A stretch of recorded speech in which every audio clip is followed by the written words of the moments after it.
मेरे चैनल पर एक बार फिर से बहुत बहुत स्वागत है। आज हम इस वीडियो में पढ़ेंगे कि हमारे शरीर में जो प्राण हैं वो किस तरह से अंदर जाके अलग अलग नाम से अलग अलग प्रकार के प्राणों में डिवाइड हो जाते हैं। मतलब जो हम एक प्राण अंदर लेते हैं, जो एक महाप्राण हमारे अंदर है जिसकी वजह से हम जीवित हैं, लेकिन वो महाप्राण हमारे शरीर के अंदर जाके 5 प्राणों में विभक्त हो जाते हैं और उसके बाद 5 उप प्राण और भी हैं। तो इस प्रकार से 10 प्राणों में हमारा महाप्राण विभक्त हो जाता है।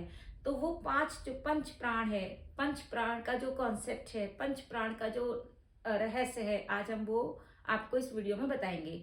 तो उन 5 प्रकार के प्राणों के नाम होते हैं प्राण, अपान, समान, उदान और व्यान। ये पंच प्राण है जो हमारे शरीर में पाए जाते हैं। जो प्राण है उसका स्थल है हृदय क्षेत्र। वो हृदय क्षेत्र में होता है और हम वो इनहेल जब करते हैं तो उसका जो अंदर जाने का जो मार्ग होता है वो होता है प्राण। दूसरा होता है हमारा अपान। अपान होता है नाभि से नीचे का एरिया। नाभि से नीचे के क्षेत्र में जो है वो है अपान प्राण, अपान वायु। उसका रास्ता होता है अंदर से बाहर जाना, अपान वायु बाहर जाती है। और तीसरा होता है समान। समान होता है नाभि के क्षेत्र का एरिया, नाभि के क्षेत्र के प्राण। वो जो प्राण होते हैं वो समान प्राण कहलाते हैं। और फोर्थ होता है उदान। उदान होता है कंठ से लेके ऊपर तक जो भ्रमण करता है वो होता है उदान वायु, उदान प्राण। और फिफ्थ होता है व्यान। व्यान होता है हमारे पूरे शरीर में जो व्याप्त है वो व्यान है। तो इस प्रकार 5 प्राण होते हैं। इन 5 प्राणों के अलावा हमारे शरीर में 5 उप प्राण भी होते हैं। 5 उप प्राण हैं, उनके नाम हैं नाग, कूर्म, कृकल, देवदत्त और धनंजय। ये क्रमशः जो कार्य करते हैं वो है नाग वायु, वो करती है डकार का काम। हम आंखें खोलते और बंद करते हैं उसमें हमारी कूर्म वायु कार्य करती है। और जब हम छींकते हैं उसमें हमारी कृकल वायु कार्य करती है। और जब हम जम्हाई लेते हैं तो देवदत्त वायु कार्य करती है। और जो धनंजय है उस वायु का कार्य है मृत्यु उपरांत भी शरीर को गर्म रखना। तो इस प्रकार से ये 5 उप प्राण होते हैं और 5 प्राण होते हैं।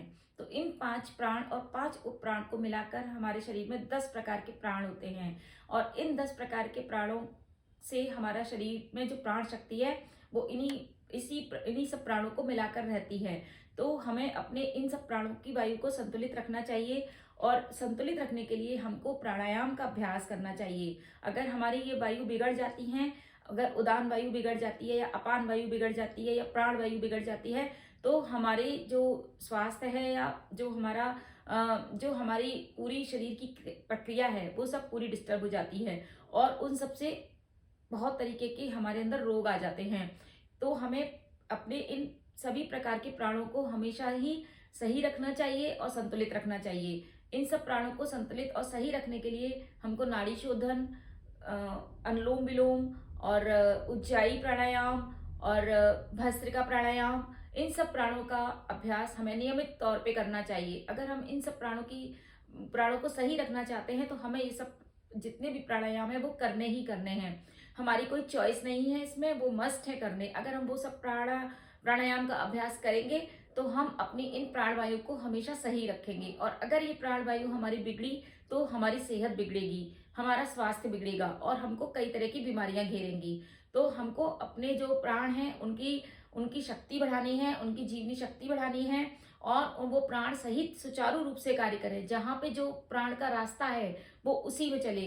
अब अगर अपान वायु का रास्ता नीचे बाहर की तरफ है, नीचे और बाहर की तरफ, तो वो वहीं पे जाए। अगर वो उल्टा लौटेगा, ऊपर की तरफ आएगा और प्राण वायु से टकराएगा तो सारा सिस्टम गड़बड़ाएगा और फिर शरीर में कई तरह के जो व्याधियां हैं वो उत्पन्न होंगी। तो इसलिए अपनी प्राण वायु को सही रखने के लिए हमको प्राणायाम का अभ्यास करना चाहिए जिससे कि हमारी प्राण वायु संतुलित रहे।